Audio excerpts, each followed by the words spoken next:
Bienvenue Soran. Aujourd'hui, on se penche sur un art qu'on sous-estime souvent. Ces conversations qui ont l'air de rien, le fameux small talk. On pense que c'est juste pour combler un vide, quoi. Mais les documents qu'on a étudiés, des extraits d'un article assez fouillé là-dessus, montrent que c'est bien plus important. Ah oui, tout à fait. L'article, il décrit ça comme des conversations informelles sur des sujets assez neutres, tu vois, la météo, les hobbies, les nouvelles, mais sans polémique.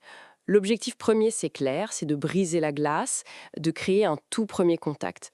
Mais l'analyse, elle va plus loin que ça. Et c'est ça, notre mission aujourd'hui. Aller chercher dans ces sources ce qui est essentiel, comprendre pourquoi cette compétence qu'on croit parfois un peu superficielle est en fait cruciale, et puis comment on peut s'améliorer. Alors, on y va.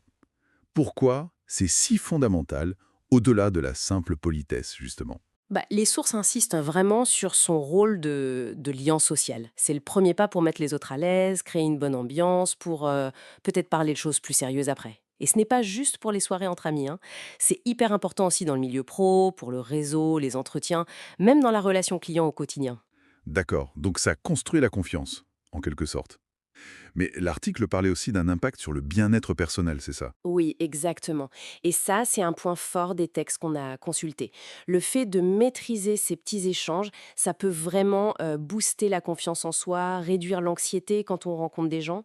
Ce qui est intéressant, c'est que c'est vu comme bénéfique pour tout le monde. Autant les personnes un peu introverties, qui trouvent là une façon plus cadrée d'interagir, que les extravertis, qui peuvent tisser des liens plus vite. D'accord, je vois. C'est plus profond qu'il n'y paraît au premier abord. Mais alors, comment on fait pour que ça sonne pas faux ou un peu forcé? L'article donne des astuces, j'imagine. On entend souvent parler des questions ouvertes. Oui, oui, c'est une des techniques clés mentionnées. Poser des questions qui appellent autre chose qu'un simple oui ou non. Genre, comment vous avez découvert cet événement? Ou qu'est-ce que vous aimez faire le week-end? Mais l'article insiste aussi beaucoup sur l'écoute active.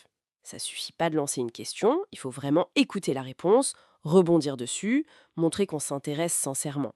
La curiosité authentique s'est présentée comme essentielle. Rester soi-même, en gros. Et pour les sujets, parce que là, on peut vite déraper, les sources, elles recommandent quoi? Bah, l'idée générale, c'est de rester sur des sujets assez neutres et positifs au début. Les passions, les voyages, la culture, les événements du coin. Les sujets qui fâchent, genre politique ou religion, c'est plutôt déconseillé pour un premier contact, évidemment. Et pour gérer les blancs, qui sont parfois un peu gênants, une suggestion des sources, c'est d'avoir quelques sujets refuges, des thèmes communs, quoi. L'experte Gillian Sandstrom est d'ailleurs citée là-dessus. Elle souligne l'utilité de ces points communs. Mhm. Cette idée de créer du lien, on l'a un peu évoquée pour le milieu pro. Comment les sources développent ça? Elle montre que c'est un outil quasi stratégique.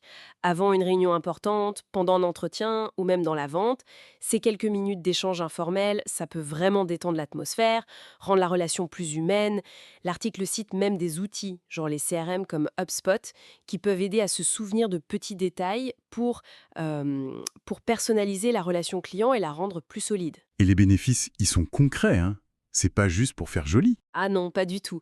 Les sources font un lien direct entre cette compétence et une meilleure prise de décision en équipe, par exemple, ou une fidélisation client plus forte, et même la création de partenariats plus solides.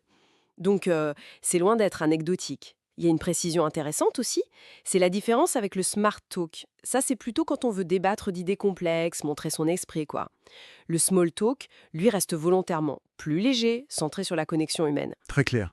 Donc si on résume tout ça, loin d'être inutile, maîtriser ces petits échanges, c'est une compétence vraiment précieuse. Un atout pour rendre nos relations plus fluides, au quotidien comme au travail. Et le message positif des sources, c'est que ça s'apprend, ça se travaille. C'est pas inné. Exactement. C'est ça qui est encourageant. En étant un peu curieux, en écoutant vraiment, en osant poser des questions ouvertes et en choisissant bien ses sujets. On peut vraiment améliorer nos interactions. C'est à la portée de tous, en fait. Et pour finir, peut-être une petite question pour aller plus loin après cette exploration. Si ces petites conversations sont si fortes pour briser la glace, jusqu'où leur influence peut-elle vraiment aller?